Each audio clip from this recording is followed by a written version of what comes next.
ጫሉ ሁንዴሳ ቦንሳ ይህ ስም ለኦሮሞ ማህበረሰብ የእግር እሳት ያለ የሚፋጅ ስም ነው። በርግጥ በዛውም ልክ ደግሞ ኩራታቸው የነበረ የለውጥ አውድማን ያሳፈሳቸው በጥላቶቹና እጅግ በጣም አስፈሪ በሚባሉ ባለስልጣኖች ፊት ለፊት ለህዝቡ የሚተች የሚጮህና እጅግ በጣም ጥይት የሚባሉ ቃላቶችን በአንዲው በመሰንዘር የሚታወቅ ስም ነው። ታዲያ ወርሃ ሰኔ ሲገባ ለሰፊው ማህበረሰብ ለአርብቶ አደሩና ለአርሶ አደሩ የኦሮሞ ህዝብ እጅግ ደስታ የሚመጣበት ጊዜ ነው።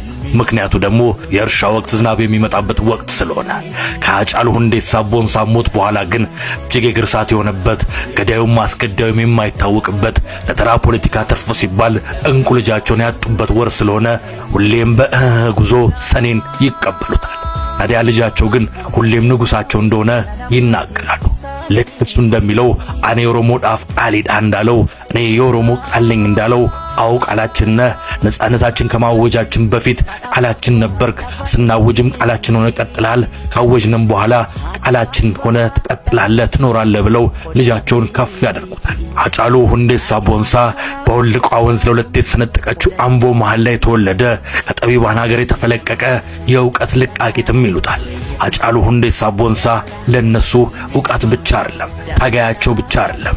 ከትንሽ እድሜው ጀምሮ ከከርቸሌ እስር ጀምሮ ለህዝቡ የቆመ እጅግ በጣም ችግር አለበት የሚባል ቦታ ሁላ እየደረሰ ሁሌም የሀገሬን ህዝብ አትንኩብኝ የሚል ለሄደውም ለመጣውም ለሚወርደውም የማያጎበድድ የፖለቲካ ፓርቲ የማያግደው ሰውና ሰብአዊነትን ያስቀደመ ኢትዮጵያዊነትን ከፍ ሲያደርግ ኦሮሞነቱንም የሚያሳይ የሚያንጸባርቀውንም ባህል በዛው ልክ የሚያሳይ እንቁ ልጅ ነበር።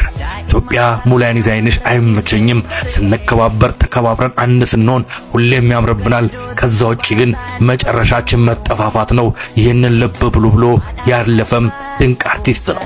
ታዲያ ወንድሙ ላይ ቃታ እንዳይሳሳብ ሁሌም የሚመክር የሚዘክር ካለውም ካሻውም በዘፈኑ መድረክ ላይ አዬ በለዋ እንግዲህ ረፉ ሲል የሚናገር ያለበለዛ ሀብቴም ጉልበቴም ህዝብ ነው ለህዝብ ጮሃለው ህዝቤንም አትንኩብኝ ሲል የሚደመጥ ድንቅ አርቲስት ነው። በዘመነው የኦሮምኛ ሙዚቃም ቢሆን ጉላ አሻራውን ያኖረ በእልፈቱ ማግስት እንኳን ከኖረው በላይ የነገሰው እውነትም አቲቃሌ ኦሮሞ እንደተባለ ያለፈ ከቃል በላይ የሆነላቸው በዚህ ማህበረሰብ ውስጥም እጅግ ላቅ ያለ ቦታ ያለውና ከህዝብ የወጣ ለህዝብ ልጅ ሆኖ ያለፈ ሰው ነው።